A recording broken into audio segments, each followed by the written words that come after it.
I can't wait to hear her version of this. Thomas Rhett and his wife Lauren are undeniable couple goals for country music fans. I was at the point in my life where I knew that I loved her so much But the road to their idyllic romance wasn't easy, and it didn't happen overnight. that, like, we're either going to date and then break up and probably never see each other again, Like so many couples before they had their happily ever after, they hit some pretty major bumps along the way. or we still can't hang out because I can't really just be friends with you.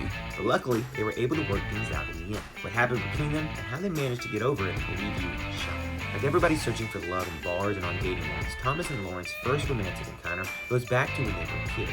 Believe it or not, they first met all the way back when they were just in first grade in Valdosta, Georgia. Fast forward to when they were 13 and they went to church together. What a wholesome way to interact with your future wife. They figured there was something there and dated when they were 15. But just like a million other teenagers giving love a shot, it didn't work. Only, it wasn't a clean breakup. Thomas, who sings about tough breakups in his songs like Crash and Burn, got an early lesson in unrequited love. According to Thomas, Crash and Burn more or less described his romance with Lauren in high school. But just like a lot of high school sweethearts, breaking up once wasn't enough to get Thomas to let go. He says that now, looking back on it as an adult, the situation was kind of ridiculous. He says that they broke up maybe 7 times over the course of 1 year when they were freshmen in high school. Thomas admits that he was one of those guys who just kept coming back. Deep down, he must have known that what they had was something special, even if Lauren didn't think so. 7 times in a row. Still, it was probably for the best, because if they really tried to be serious at that age, who knows if they would have given things a real shot later on. But even though their attempt at dating was ultimately unsuccessful, the pair remained best friends. Then, in their late teens, it seemed like their lives were heading in a very different direction. They got separated by college, which put some distance between them, both physically and emotionally. Before too long, Lauren found herself in a serious relationship, and as fate would have it, Thomas did too. When you fall in love in your 20s, that's a whole different ballgame than when you're a teenager. Things can get serious at that age, and that often leads to marriage and then kids. And that was where things seemed to be headed, until Thomas finally got the nerve to go back to Lauren and tell her about his true feelings. I guess he was ready to risk having his heart broken an 8th time. Which is actually really sweet when you think about it, someone being that vulnerable. He must have really been feeling true love. According to Thomas, his hit song, Marry Me, is kind of the story about what could have been.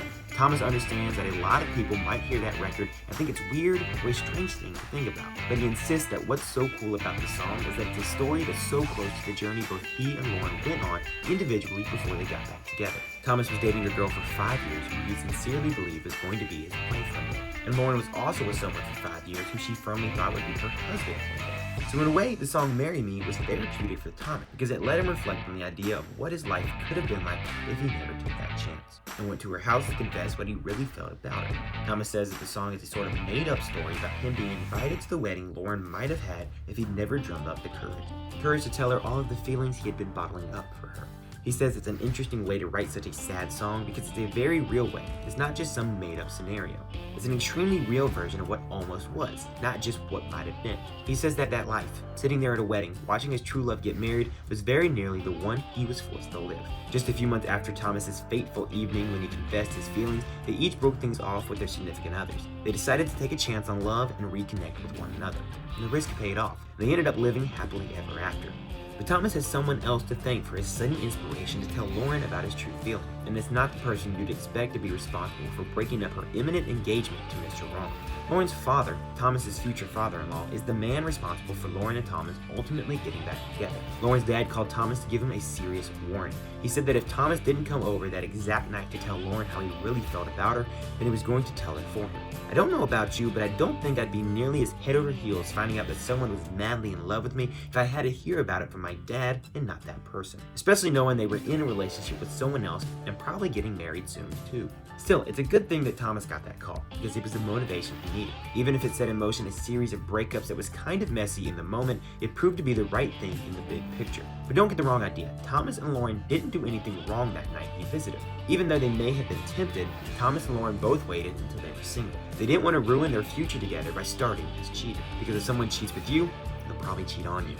It's sad, but true. But once Lauren was single, Thomas said that she was fair game, and Lauren agreed. Thomas said they kissed, then dated for about 6 months and moved right into engagement. When something feels right and you know it's what you want, I guess there's no reason to wait. There's a whole lot of love in their house now, between more than just the two of them. Thomas and Lauren adopted a daughter named Willet Ray from Uganda in February 2017. Then they had their second child, and first biological child, named Ada James, in August of the same year. But they didn't stop there. They welcomed their third baby girl, Lynn and Love, in February 2020. And if Thomas wasn't already outnumbered by the ladies at the home, they got a new addition in 2021. Thomas and Lauren welcomed Lily Caroline to their family, making them a party of 6. It's wild to think that there were 4 children living in that home who almost never got the chance to have this happy family. All because Thomas and Lauren went their separate ways after high school. But as luck would have it, thanks to Lauren's dad, their split paths were able to merge back together, and now they have a beautiful life and family to show for it. But anyway, what do you guys think about all this? Should Thomas have stopped pursuing Lauren in high school after breakup number 6? Is it ever okay to tell someone your feelings about them if they're in a relationship? Will Thomas and Lauren try for another kid just so Thomas can have a boy?